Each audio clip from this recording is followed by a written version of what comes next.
안녕하세요. 모진 시집살이와 허수아비나 다름없는 남편 때문에 이혼을 결심한 30대 여성입니다. 남편이 이제껏 잘 참고 살다가 왜 그러냐고. 나중에 시부모님 돌아가시고 나면 그 재산 다 우리 건데 아깝지 않냐는데. 이렇게 살다간 시부모님 돌아가시기 전에 내가 먼저 죽게 생겼다 했습니다. 그리고 그 재산 맨날 입으로만 땅이 얼마고 아파트가 얼마고. 솔직히 믿음도 안 가요. 그렇게 팔기만 하면 다 돈인데 어째서 매번 아들 며느리 주머니 털어갈궁리만 하시는 건지. 아무튼 그동안의 세월을 모두 쓰자면 너무 길어질 것 같지만 그래도 한번 적어보겠습니다. 이래야 제 속에 쌓인 울분이 좀 풀리지 않을까 싶거든요. 남편과는 대학교 CC였어요. 남편은 저보다 3살 연상으로 졸업을 앞두고 있었죠. 저희는 누가 먼저랄 것 없이 서로한테 끌렸고 그렇게 연인 사이가 되었습니다. 그런데 부끄러운 이야기지만 조심한다고 조심했음에도 불구하고 제가 임신을 했더라고요. 너무 당황스러웠죠. 상황이 상황인지라 기쁘고 그런 것도 느낄 새가 없었고 그저 이 일을 어떻게 해결해야 하나 그 생각만 들대요. 낳아서 키운다는 건 가당치도 않다고 생각했으니까요. 그렇게 이틀을 꼬박 밤을 샜고 어쨌든 남편에게 말은 해야겠다 싶어서 남편을 만났습니다. 그런데 왜인지 만나자마자 감정이 주체가 안 되더라고요. 그래서 한참을 그렇게 영문도 모르는 남편 앞에서 눈물을 쏟아내곤 임신 사실을 고백했어요. 그리곤 걱정 말라고 지울 거라고 덧붙였죠. 그런데 남편도 당연히 지우자고 할 줄 알았는데 남편이 울며 불며 매달리는 거예요. 자기가 무슨 수를 써서라도 책임지겠다고 그러니 지우지 말고 낳아서 키우자고요. 그리고 그런 남편을 보니 굳게 먹었던 제 마음이 흔들리대요. 이 사람을 믿고 한번 따라가 볼까 싶었달까요. 사실 저는 배경이 좋지 않아요. 더 정확히 말하자면 가정환경이 불우했다고 해야겠네요. 제 이야기를 조금만 해보자면 저희 친정부모님은 제가 중학생일 때 이혼을 하셨고 이후로 저는 친정어머니와 지내기 시작했어요. 그리고 솔직히 친정어머니와 지내는 건 쉬운 일이 아니었습니다. 평생을 전업주부로 사시던 어머니셨으니 갑자기 당신이 나가서 돈을 벌어야 한다는 사실 자체를 받아들이기 힘들어 하시는 눈치셨죠. 당신 딴에는 어떻게든 살아보시려고 이일저일 해보시는 듯 했는데 왜인지 오래 버티질 못하셨고요. 아무튼 상황이 그렇다 보니 제 스스로가 어머니께 큰 짐덩어리처럼 느껴지대요. 그러다 제가 고등학교에 들어가던 해 친정어머니가 재혼을 하셨습니다. 제 또래의 딸을 둔 남자분이셨는데 어머니가 많이 의지를 하시는 눈치였어요. 하지만 그것보다 더 저를 괴롭게 한 건 그분 딸이 몸이 많이 아팠거든요. 남의 도움 없이는 거동도 불편해했고요. 그런데 그 딸의 수족 노릇을 제가 해줬음하더라는 거예요. 저희 어머니가 그러더라고요. 제가 그 딸한테 잘해주면 그분한테 당신 체면이 설 것 같다나. 그런데 저는 그런 어머니에게 솔직히 너무 실망을 했습니다. 이혼할 때도 그렇고 재혼할 때도 그렇고 지금도 그렇고 엄마한테 내 입장이란 건 아무 상관이 없구나. 그런 생각이 들었으니까요. 그래서 그 길로 아버지한테 전화를 했어요. 그리고는 그간 어머니와 있었던 일과 어머니의 재혼 소식도 알렸고 아버지한테 저 좀 걷어주시면 안 되냐 물었죠. 그랬더니 아버지도 조금 당황하신 듯 했어요. 단박에 그래 와라 소리가 나오진 않았거든요. 하지만 잠깐의 정막이 흐르고 아버지가 주소를 불러주시며 오라고 하시대요. 그런데 덧붙이시길 아버지는 재혼을 하신 건 아니지만 같이 사는 여자가 있다며 저더러 잘 지낼 수 있겠냐입니다. 그래서 제가 그분도 혹시 자식이 있으시냐 물으니 그건 아니라고요. 하지만 아버지와 지내는 일도 결코 편하지 않았습니다. 아버지와 지내던 여자분은 제가 마치 무슨 자기 라이벌이라도 된다고 생각을 한 건지 매사 저에게 날을 세웠어요. 특히나 아버지가 제 대학 등록금을 내주실 때마다 얼마나 싫은 티를 냈는지 몰라요. 그리고 그럴 때면 아버지도 그 여자분 비위를 맞추느라 그러신 건지 저에게 가시돋친 말들을 퍼붓기 일쑤셨죠. 실제로 아버지가 저를 함부로 대하고 막말을 하면 그 여자가 좀 기세가 누그러졌으니까요. 그런데 그런 와중에 지금의 남편을 만나서 연애를 하게 되었고 애까지 가졌으니 어디 상의할 곳도 마땅치 않았고 그래서 그냥 지워야겠단 결론에 도달했던 거예요. 그런데 남편이 자기만 믿고 따라오라 하니 솔직히 제 인생에서 부모조차 그런 말을 해준 적이 없었으니 그런 남편이 얼마나 고맙고 듬직했는지 몰라요. 아무튼 그래서 남편과 결국 결혼을 약속했는데 제 예상보다 시부모님의 반대는 크지 않았어요. 다만 시댁에서는 저희가 사고쳐서 하는 결혼이니 한 푼도 못 보태주신다 하대요. 남편은 직장을 구하기 전이었으니 돈이 없었고요. 저도 마찬가지였죠. 그래서 어쩔 수 없이 시댁에 들어가 살기 시작했습니다. 그리고 시댁에 사는 동안 겪었던 크고 작은 서러운 이야기들을 해보자면 정말 석 달하고도 열흘은 밤을 꼬박 새워야 할 거예요. 하지만 당시에는 그마저도 감사하다고 생각했어요. 그래서 시부모님의 말도 안 되는 시집살이도 군소리 없이 참아냈고 남편 밑으로 있는 두 동생의 온갖 유세도 인내하며 받아줬지요. 그리고 다행히 제가 애를 낳고 얼마 안 되어 남편이 취직을 했어요. 그리고 남편이 첫 월급을 타온 날 제가 남편에게 그랬습니다. 죽기 살기로 돈을 모아서 우리 꼭 분가하자고요. 그런데 이 얘기를 방문 밖에서 어머님이 엿들으시고선 완전히 집안을 뒤집어 놓으셨어요. 먹여주고 재워줬더니 돈 좀 번다고 내뺄궁리를 한다면서. 그리고 저는 그땐 뭐가 그렇게 무서웠는지 그런 어머님께 죄송하다고 잘못했다고 몇 번이나 빌었죠. 그러자 어머님이 남편더러 월급 통장을 내놓으라시대요. 이제부터 당신이 관리를 해줄 거고 생활비는 저더러 탓쓰라면서요. 그리고 전세보증금이 모이면 그때는 당신이 알아서 분가시켜주겠다 하시는데 차마 뭐라고 반박을 못하겠더라고요. 남편도 꿀먹은 모마냥 가만히 있고 그래서 그렇게 월급 통장을 뺏겼습니다. 그런데 그렇게 세월이 지나도 분가의 비읍자도 어머님이 꺼내질 않으시대요. 저는 저대로 모진 시집살이에 독박육아로 우울증까지 겪게 되었는데 말이죠. 사실 그때는 제가 우울증이란 것도 몰랐어요. 병원에 한 번 갈래도 어머님한테 어디가 어떻게 안 좋고 그런 이야기를 다 해야 했는데 한 번은 제가 열이 39도 가까이 났는데도 별거 아닌데 엄살이라 안 된다고 하시는 분이셨으니 아무튼 그러다 하루는 저는 기억도 잘 안 나는데 남편이 말하길 제가 베란다 난간위로 올라가고 있더랍니다. 그러면서 남편이 자기는 정말 제가 죽는 줄 알았다고. 그리고 이 일로 남편이 뭘 좀 느꼈는지 어머님께 자기 돈을 돌려달라 하대요. 저희 분가하겠다고요. 그러자 또 시부모님 두 분 다 난리가 나셨죠. 배은망덕하니 어쩌니 하면서. 그리고 그 과정에서 알게 된 게 어머님이 모아주신다던 남편의 월급은 온데간데 없었습니다. 어쩐지 시부모님은 두 분 다 일도 안 하시는데 어떻게 저렇게 사시나 늘 궁금했거든요. 그런데 그게 다 저희 남편이 벌어온 월급 덕분이었던 거죠.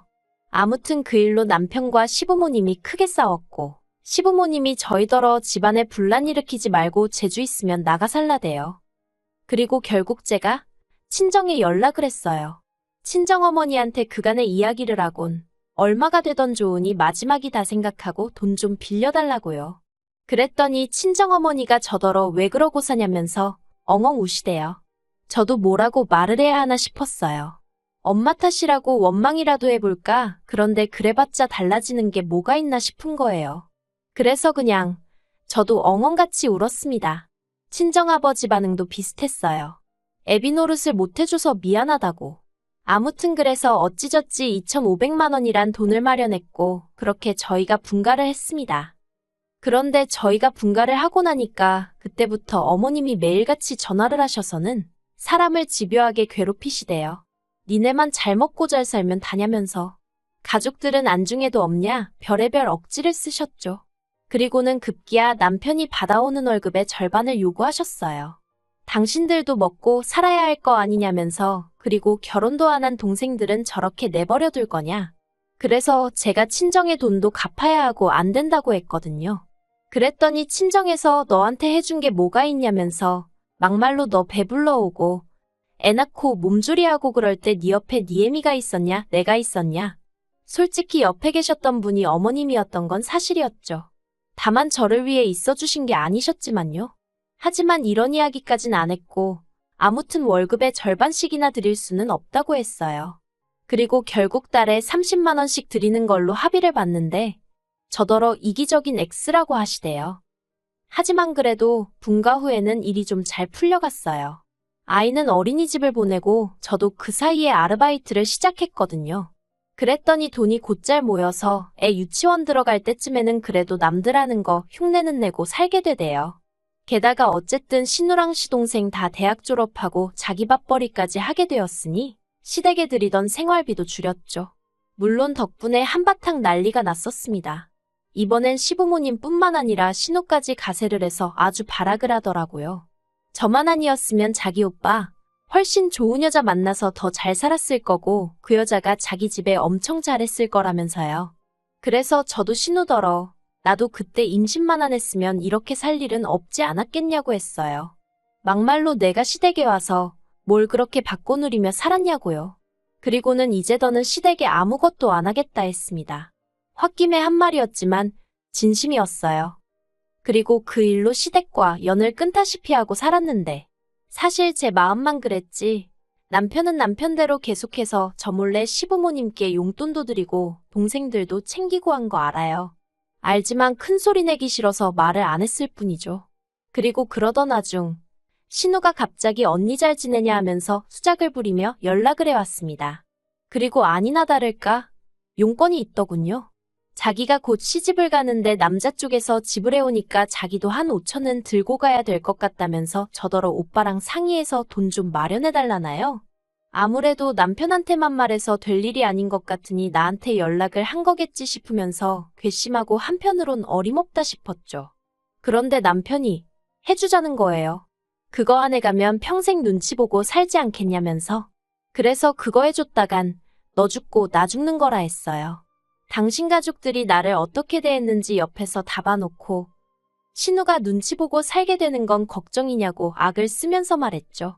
그래서 결국 신우 시집 갈 때 한 푼도 안 해줬어요. 그랬더니 결국 시부모님께서 사시던 집 팔고 시동생이랑 셋이 전세로 이사가 돼요. 신우는 시집 갔고요.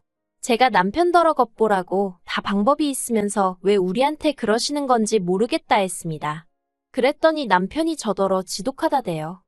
그러다 지난 겨울 그간 겨우겨우 모은 돈에 대출 좀 껴서 마침내 아파트 하나를 샀어요. 방 3개, 화장실 2개, 남편과 저 그리고 저희의 3식구. 평생 살 집이다 생각하고 산 집이었죠. 그런데 이 소식을 남편이 시부모님께 전했고 시부모님이 잘 됐다며 전세 계약 끝나는 대로 저희 집으로 들어와야겠다고 부탁도 아니고 통보를 해왔습니다. 제가 남편더러 말도 안 되는 소리 하지 말라고 했어요. 내가 미쳤다고 또 식모살이하게 생겼냐고 죽어도 같이 안 산다고 했죠. 그랬더니 남편이 하는 말이 공짜로 들어오신다는 것도 아니고 지금 사시는 집 보증금 빼서 우리 주신다는데 뭐가 그렇게 문제냐입니다. 그리고는 시부모님이 돈이 없어서 그런 게 아니라 물려받으신 땅도 있고 또 지방 어디에도 집이 있고 그래서 제가 그럼 그거 다 팔아서 궁궐 같은 집 짓고 사시면 되지. 왜 합가를 하자는 거냐 따졌죠. 그랬더니 남편이 한다는 말이 가관이에요. 그건 잘 뒀다가 저희 물려주려고 하시는 거라며 시부모님도 다 계획이 있으시다나요? 어이가 없어서 다 필요 없다 했습니다. 남편더러 시부모님 계획이 뭔지 나는 모르겠고 시부모님 재산도 하나 갖고 싶지도 않다. 그러니 사람 힘들게 하지 말라고요. 그런데 시부모님이 포기를 안 하시대요. 급기야 연락도 없이 쳐들어오듯 집에 오셔서는 저희 애를 뭐라고 구워 삶으셨는지 애까지 할머니 할아버지랑 같이 살고 싶다 그러는데 그래서 제가 애더러 그러면 오늘 할머니 할아버지 가실 때 따라가라고 했습니다. 그리고는 여행 가방에 애 짐을 싸기 시작했어요. 솔직히 진짜 보낼 생각은 없었고 생쇼나 마찬가지였죠. 그런데 시부모님은 제가 진짜로 애를 보내려는 줄 아셨나 봐요. 저더러 진짜 모질다면서 이래서 처음부터 마음이 안 들었다나 그러더니 저더러 나무가 아니라 숲을 봐야 한다면서 자기들한테 좀 잘 보이려고 해보래요. 그러면 자기들 죽고 나서 그 재산 다 어디로 가겠냐고요. 그래서 그 재산 실컷 쓰고 돌아가시라 했습니다. 살아서 자식 괴롭히지 마시고 그 돈으로 좋은 거 먹고 좋은 데 다니다 가시라고요. 그리고는 내 집에서 그만 나가달라 하니까 이게 왜 네 집이냐 내 아들 집이지 하고 나오시는데 그럼 그렇지 그 소리 왜 안 하시나 했어요. 그래서 한번 이 집이 정말 누구 집인지 따져볼까요? 하고는 남편더러 그 자리에서 이혼하자 했습니다. 그리고 며칠 뒤 남편하고 밖에서 따로 만나서 대화를 나눴어요. 남편이 합가 얘기는 다신 안 꺼내겠다며 저더러 그만 시위하고 집으로 들어오라대요. 그래서 제가 당신 눈엔 이게 시위하는 걸로 보이냐? 나는 살려고 발악하는 거라고 했더니 남편도 한숨만 내쉬고 더는 뭐라 말을 안 하더군요.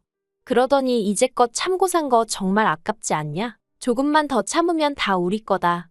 우리 거면 다 네 거나 마찬가지다. 그래서 저는 그런 남편에게 나 정말 미련이라곤 하나도 없다 했습니다. 그저 한 가지 부탁하고 싶은 건 당신이 조금이라도 나에게 미안한 마음이 있으면 아파트만큼은 제발 포기해달라 했죠. 그랬더니 생각해보겠다고 하대요. 그리고 결국 아파트는 제가 갖게 되었어요.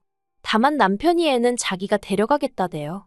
사실 이렇게 얘기하면 사람들이 저를 어찌 볼지 모르겠지만 아이까지 데려와서 잘 키울 자신이 없었거든요. 이혼하고 돈 없는 엄마랑 같이 사는 게 자식 입장에서 얼마나 눈치가 보이는 일인지 누구보다 제가 잘 아는데 차마 되물림할 수는 없잖아요. 그래서 남편이 애 데려가겠다는데 안 된다고를 못했어요. 오히려 조금은 다행이다 싶었죠. 솔직히 사이다우기 같은 건 없어요. 그저 제 마음이 편해졌다고 해야 할지. 아이랑 자주 연락하고 지내는데 다행히 아이가 저를 원망하는 것 같지도 않고요. 하지만 분명히 상처는 받았을 테니 엄마로서 평생 미안한 마음으로 살아야겠죠. 참 그리고 지금은 직장 생활에 열을 올리는 중입니다. 그동안에도 쉼없이 일을 해오긴 했는데 이번에는 지인의 소개로 제대로 된 직장에서 정규직으로 일하게 되었거든요. 처음으로 도망치듯 쫓기듯이 하는 일이 아니라 제가 하고 싶어 하는 일이라 그런지 매일매일 즐겁고 피곤한 줄도 모르겠어요. 비로소 숨통이 트인 기분이에요. 더는 이유 없이 욕먹고 눈치 봐가며 살지 않을 겁니다. 제 인생에서 저도 행복할 자격이 있으니까요.